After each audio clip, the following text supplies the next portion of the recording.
আমাদের মোবাইল উৎপাদনে 163 গুণের অভূতপূর্ব বৃদ্ধি ঘটেছে, যেখানে 300টির বিটসি ইউনিট কাজ করছে, যা 2014তে মাত্র 2টি ইউনিট ছিল।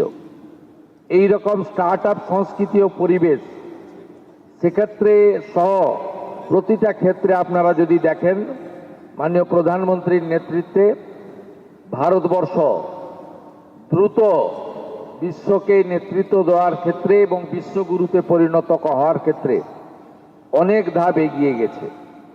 50% বিদ্যুৎ উৎপাদনের লক্ষ্যে নির্ধারিত সময়ে 5 বছর আগেই অর্জন করেছে।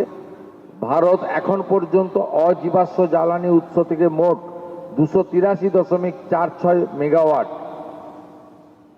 ক্ষমতা স্থাপন করা হয়েছে। নবীকরণযোগ্য শক্তি রিনিউয়েবল এনার্জি স্থাপিত ক্ষমতার দিক থেকেও ভারত বৈশ্বিক স্তরে 4র্থ স্থানে রয়েছে।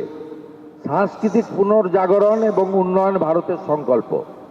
সেই জন্য আমরা যে মূল আধার সেক্ষেত্রে বলেছি বিকাশ ভি বিরাসত ভি, এবং এই উন্নয়ন এবং ঐতিহ্য দুয়ের মেলবন্ধনে 500 বছরের প্রতীক্ষার পর অযোধ্যায় প্রভু শ্রী রামচন্দ্রের বিশাল এবং দিব্য মন্দির নির্মাণ হয়েছে।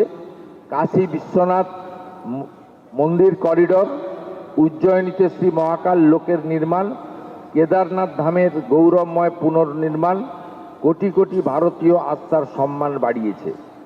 এই বছরে আমাদের বুদ্ধ সার্কিট এবং রাম সার্কিটের সুপরিকল্পিত উন্নয়ন করা হয়েছে এবং প্রসাদ যোজনার অধীন 1700 কোটি টাকারও বেশি ব্যয় করে তীর্থক্ষেত্রগুলির খোল নলচে বদলে দেওয়া হয়েছে। 2014 থেকে শুরু হওয়া এই উন্নয়ন ও বিশ্বাসের যাত্রা থামার নয়।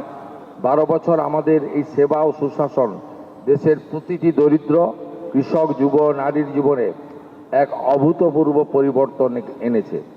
এখন বিকশিত ভারতের সংকল্পে সাথে জনকল্যাণ ও ক্ষমতায়নের ধারা অবিরাম বয়ে চলেছে।